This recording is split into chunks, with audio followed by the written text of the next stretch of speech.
Maybe we sat down with Team Jump Off, and we're working with her to bring on Team Jump Off? Yeah, to bring that group within the city. She's working with me on something involving Monmouth Medical Center and their AIDS treatment program. Yeah, so there are things that go on. I mean, one of the things that goes on is I think you come to this meeting and think this is where the only place that we this is why I'm asking the question. This is why I'm asking the question, and it would be helpful if she answered it. Yeah, I know, it's a little. I've been told that this has been routine now for the last few sessions that other people answer Ms. Biddle. She doesn't answer herself. Now that's why I'm asking you directly to answer these questions. All right, he's answered that question. Well, to be honest with you, I probably would have been too modest to even say what the mayor just said. So you probably would have left here not knowing what it is that I'm working on in the background, because at this point I probably would have been too modest to even discuss that. So I do appreciate the mayor for even... well, that's a nice characterization, Ms. Biddle, being too modest. It may very well be that your input has been quite limited, and therefore it didn't occur to you that you were actually contributing actively to anything. But that depends on interpretation. Your time, Mr. Maltier, 1 minute, please. 1 minute, okay.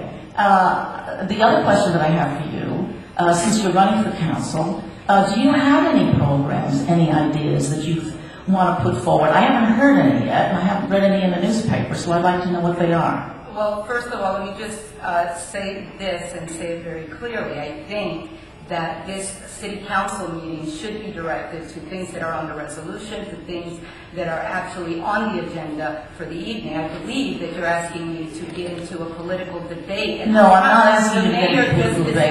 Look, I have limited time. What I'm asking you is, do you have, as a council person, have you made any notes? Have you thought about initiating anything the running of this town in terms of programs, in terms of, look, there's in the Atlantic Bill, there's a headline article about gangs in this town. I can recall very vividly a few months ago when there was a considerable denial on the part of the city council that there was such a thing as gang warfare in this town. Now it's perfectly clear that there is. Mr. Maltier, that's completely false. Well, I was sitting here. Hold on. I was sitting here. County prosecutor, both in a meeting in Freehold and in a meeting here, made it very clear that our police department is on top of the issue, and if someone wants to interrupt, they can leave.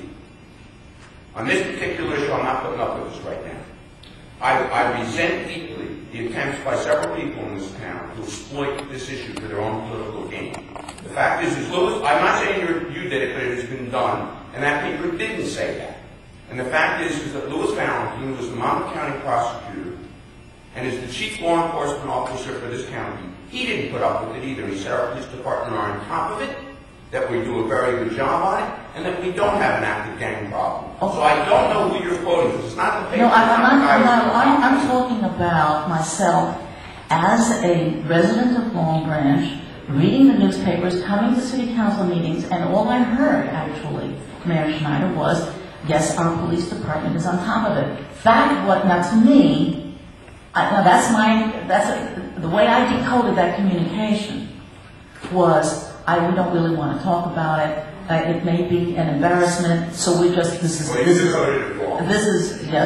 I did. But all I'm saying is that if I decoded it incorrectly, then a heck of a lot of other people must have decoded incorrectly in the same way. I think what's happened is that people try to exploit that and other issues. All I'm doing, and I'm making a suggestion now, that if the city council and the police department are really on top of it, then I really seriously suggest that you get more specific than just simply saying we're on top of it. I mean, the specificity is very important, as we all know. Questions have been asked and answered, but I think most people don't want to hear. They'd rather try to exploit it and pretend that something's going on in this town that isn't. I didn't understand. May I interject, Mr. Maltier? I know you're having a serious discussion, but the time is up. But I would just like for you to have the opportunity to wrap your discussion up. But I want to interject while you're standing here that this council does not and will not allow, before now and until the election, those personal questions of Councilman Bill. There will be forums in the city. There are scheduled 2 forums. If you're going to ask specific questions of her opinion and not of tonight's agenda or next council's agenda, those questions will not be allowed by anyone. Okay, well, let me clarify. Let me encode now a little bit more clearly. I was not asking her opinion. I asked what her track record was since she's been council person. And I also asked, as council person, does she have on the books anything that she is aggressively pursuing as a council person? I'm asking about her role as council. I'm not asking about her opinions about anything. I'm not getting into her private life. I'm asking her questions in terms of her current role as a council person. And based on what I can see, she has simply gone along and gone ahead with the agenda, which is routine. For the last couple of months, nothing really significant has happened here, so I was kind of curious. I mean, has she got something that she is really interested and involved in? Whatever that issue is, whether it's education, whether it's gangs, whether it's other social issues, I don't know. And clearly, she's not willing to clarify any of this, calling it all political. I object to that. I'm a citizen here. She's in the seat. She's in the council seat now. I'm asking her about her role now as council person. She assisted and has attended the first negotiation. I'm not asking you to defend her either, because that apparently has been the way this play. Me too. I've interrupted everybody else. Well, my time is up. For a question, answer yes or no. My time is up, and so is yours, Mr. Aaron. Thank you, but the time is moving. This is what happens, ladies and gentlemen, when you are relaxed with the rules of this council. And not because I wanted to, but I thought I started off very nicely, and this is how we end up. It will not be tolerated. Thank you. Good evening. Andrea Keneally, 42 Moline Terrace. I think that you used a very interesting word, modesty.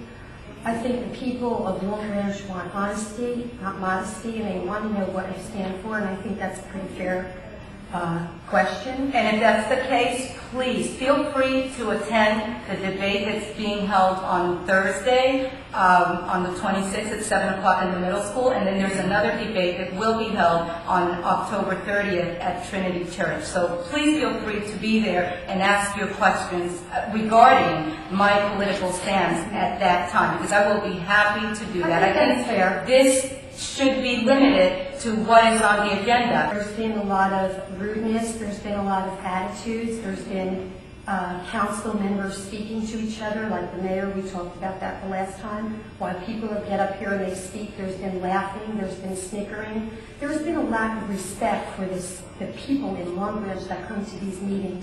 And we don't need one more person sitting on the council with an attitude and a pompous way. I don't think people will elect someone like that. As people, I respect all the people on the council. I personally know the mayor and I like him. But as far as these meetings go, you are elected officials. And I think you have to remember that.